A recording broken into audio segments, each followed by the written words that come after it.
di dalam perjalanan bersama Yesus, enggak membuat perjalanan saudara jadi sepi badai. Jadi enggak ada badai, enggak. Makanya saudara jangan punya konsep pikir, wah itu orang kena badai, berarti banyak dosa dia. Enggak begitu pikirannya saudara.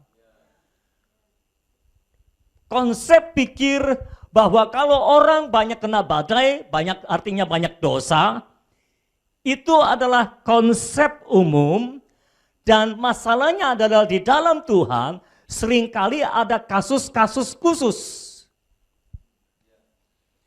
Itulah yang membuat teman-teman Ayub gagal memahami kasus khusus yang dialami oleh Ayub. Karena mereka berpikir secara umum. Mereka datang untuk menghibur Ayub, dan setelah melihat keadaan Ayub yang begitu parah, mereka berkata, kamu dosa apa sih? Kamu pasti punya salah, kamu pasti bikin salah, kamu pasti bikin dosa yang banyak ini, sampai parah kayak gini, harta hilang, anak-anak semuanya hilang, istrinya jadi gila, kira-kira gitu saudara. Lalu tubuhnya kena bisul sepanjang tubuhnya, sampai digaruk pakai tangan sudah nggak bisa, mesti pakai beling. Gatalnya berarti terlalu gatal itu saudara. Karena digaruk pakai tangan nggak berasa. Pakai beling baru berasa. Dan saudara harus paham kalau saudara ngegaruk pakai beling, hasilnya adalah tubuh saudara luka semua. Ketika teman-teman Ayub melihat tubuh Ayub yang begitu rusak karena digaruk pakai beling, mereka berkata, kamu ini dosa apa? Kamu ini bikin dosa apa? Ayolah ngaku aja lah. Semua teman Ayub, mereka adalah para teolog sebetulnya saudara. Orang-orang yang ahli teologi, memahami kitab suci. Tapi mereka gagal memahami kasus khusus yang dibuat oleh Tuhan. Nah ketika kita sedang bergerak maju, saudara jangan takut badai. Ayo jadi orang Kristen jangan takut badai lah. Karena orang Kristen itu orang yang berani, iman itu membuat kita berani. Kan di dalam iman, di dalam kasih tidak ada ketakutan. Di dalam iman juga nggak ada ketakutan. Kan orang Kristen punya kasih. Cuma satu yang iya. Orang Kristen kan punya kasih. Di dalam kasih tidak ada ketakutan. Punya iman. Di dalam iman juga tidak ada ketakutan. Jadi kalau saudara mau bergerak maju, jangan mikirin, oh nanti ada badai kalau kita bergerak maju. Percaya, saudara diam di tempat juga akan ada badai. Memang saudara pikir pandemi corona ini cuma menimpa orang yang sedang maju. Orang yang pengangguran juga kena. Tapi memang harus diakui, orang yang bergerak maju, perjalanannya lebih dinamis. Dibandingkan orang yang tidak mau maju. Kembali saya memberikan contoh Yusuf. Saya suka contoh Yusuf ini, contoh yang paling enak. Paling mudah dipahami. Bandingkan kehidupan Yusuf dengan saudara-saudaranya. Yusuf itu kehidupannya dinamis.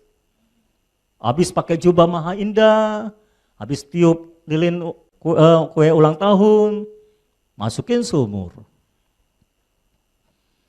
Diangkat ke dalam sumur, dijual jadi budak. Ke Mesir, ke negeri orang. 17-an tahun tinggal di negeri orang. Terdampar di negeri orang sebagai budak. Kalau sebagai direktur sih lumayan, budak saudara. Dia harus bertahan hidup di sana. Tapi dia pasti bersama dengan Tuhan. Itu sebabnya dia bisa bertahan hidup. Nah ketika badai terjadi di perjalanan saudara untuk bergerak maju bersama dengan Tuhan, mau naik ke level yang baru, memang akan ada badai mungkin. Kita nggak akan mengalami sepi badai. Kita akan perjalanan lebih dinamis mungkin. Daripada orang-orang seperti saudara-saudara Yusuf yang cuma di rumah tiap hari gembalain domba, pulang, makan, istirahat, tidur, bangun lagi.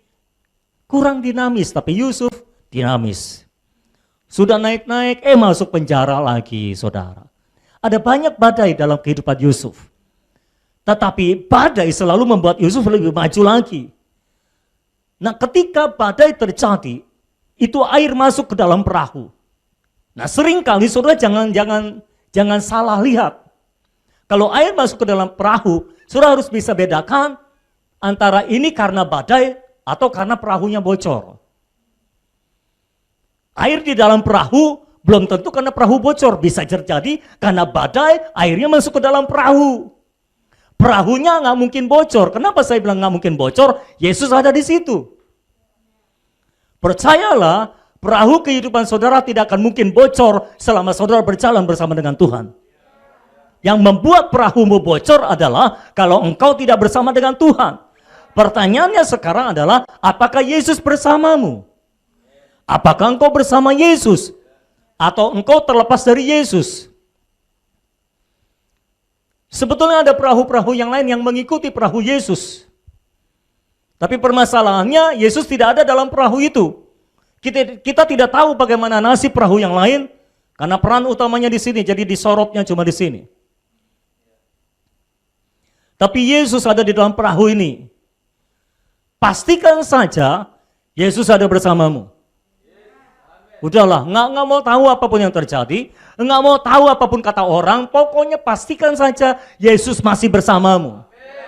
Yang perlu saudara pertanyakan adalah, Yesus masih bersamamu atau tidak? Atau Yesus sudah engkau tendang keluar? Atau Yesus sudah terusir keluar dari hidupmu? Pastikan saja Yesus ada di dalammu, Yesus masih bersamamu, dan engkau mengalami badai bersama dengan Yesus. Jangan pernah mengalami badai sendirian tanpa Yesus, itu berbahaya bagimu.